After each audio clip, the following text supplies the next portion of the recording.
Okay, what's up? It's Drama Free back doing a video for the Drama Free channel, and I want to apologize up front because I haven't done videos in a minute. I've been running a clothing line, and we'll get to that later, but I just wanted to talk to you guys about something. I'm a fan of Eminem, so if you don't like M, watch it anyway. I just wanted to talk to you guys about the Slaughterhouse Shady 2.0 Cypher that was on the BET Awards, I think. It was recent. I just saw it. I put it on my blog, and I'll tell you about that later. But just want to give you guys a little bit of information. Want to get you guys' opinion about how you felt about the Cypher or whatever. First and foremost, I may be biased because the last Cypher, any Cypher Eminem is in, to me, he kills the whole thing. It's like his brain is on another planet and he comes down here and unleashes his words. That's just the best way I could describe it. But one, I'll talk about Yellow Wolf. That's another MC, a new white MC. I don't really have to say that, but I felt like when I talk about Yellow Wolf, it's kind of unfair because Eminem is already like the king. He came in, and regardless of if he's white or black, he's dope. We all know that. The fact that he's white, excuse the noise in the background. I got kids. Sorry.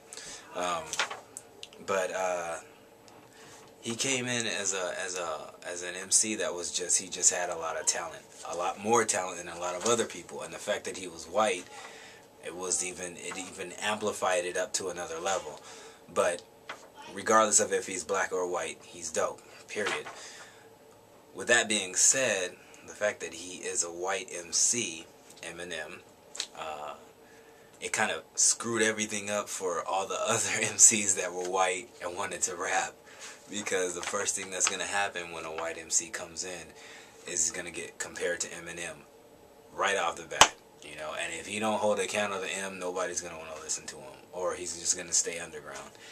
That's happened for a lot of other people. And it's not fair, but that's just the way it is if you're trying to get to the big time or whatever. But a lot of MCs make money and make livings doing shows and stuff underground. But with that said, it's a good thing that Eminem spotted another white rapper with talent like Yellow Wolf, and he brought him in, because I think Yellow Wolf holds his own. Now he's got a whole completely different style, and at first I used to be like, a while back I was like, man, why did Eminem sign 50? I'll keep it real. I was like, why the hell did M sign 50? This was like after the Eminem show came out, and then 8 Mile came out and all that stuff. I was like, 50 Cent don't match with Eminem. That was my thought process, and a lot of the people I was surrounded by, we thought the same way. But I think at that time M could have signed somebody that didn't have any talent. Not saying 50 didn't have talent, because he did. He had some talent. He just wasn't, to me, on a level that Eminem was. But at that time, Eminem had so much fire behind him that he could have signed anybody and he would have went platinum. But that's one thing I like about Eminem. He finds people that are different than him. So Yellow Wolf is a different MC. He's a white guy, but he's a fast rapper. And he does his thing. He holds his own. Joe Buttons. This is an MC that, from what I don't really study him. I didn't really follow him after Pump It Up or the other stuff, but I know he's good with his wordplay. Here's why I think that Joe Buttons appeals to Eminem. He is a cool MC. He does have talent with his words and his metaphors, but to me, he kind of reminds me of Proof, and we all know how M and Proof were. That's just a side note. I don't know. Maybe not. I could be totally wrong, but that's just my opinion. But another thing is M is really, you could tell he's really all about the holding the mic, spitting your lyrics, killing everything, and moving forward. Because he's done a lot of stuff like with Fat Joe, and 50 had beef with Fat Joe. He just and now he's connected to Joe Buttons, and the Game had beef with Buttons. But I guess he's like, that's y'all beef. I'm just here to rap. I think that's how he looks at it. But Buttons had beef with the Game. And now he's in Slaughterhouse and signed by Shady Records. So I've watched Joe Buttons in another cipher with Nicki Minaj, and he's cool. He's cool. I mean, he's just not like, if he had a CD by himself or something released on his own, I probably wouldn't pay for it. But that's not saying anything, because I don't pay for really anybody's CD besides Eminem or anything that he puts out. I did buy the Bad Meets Evil, I did buy Recovery, and I buy everything that Eminem puts out, but you really have to be impressing me in order for me to go out and buy your CD. But with that said, Joe Buttons, he does have talent. He has a lot of talent, more than a lot of people out there. Crooked I always thought he had skills, and I felt really bad for him, because I think he had some issues with Death Row for a while, but I'm glad he found a home, because he kept going and kept doing his thing. Crooked I is ether. I think he's got skills, and he's an MC that I can tell Eminem really likes the way he spits. He's another guy that's nothing like Eminem either, but he holds his own in that group Slaughterhouse. Joel Ortiz, I like him. He's a funny guy. I think that a lot of people, ask the question, what race are you? What race are you? What race are you? Because his last name is Ortiz, so he's promoting Puerto Rican. But he has a talent, he has skills, and he also held his own. By the way, Slaughterhouse was a group before, Shady 2.0 came along, or Shady Records signed him. But it was a good look, because now they have a home, and like Roy said in the cipher, they didn't have to sell their soul. On that note, Royce the 5'9", I buy his stuff, I buy M's stuff. I think I bought one Lil Wayne CD in the last 5 years. So Royce, I feel like if anybody was going to be compared to M, it would be Royce. They grew up together, but Royce has,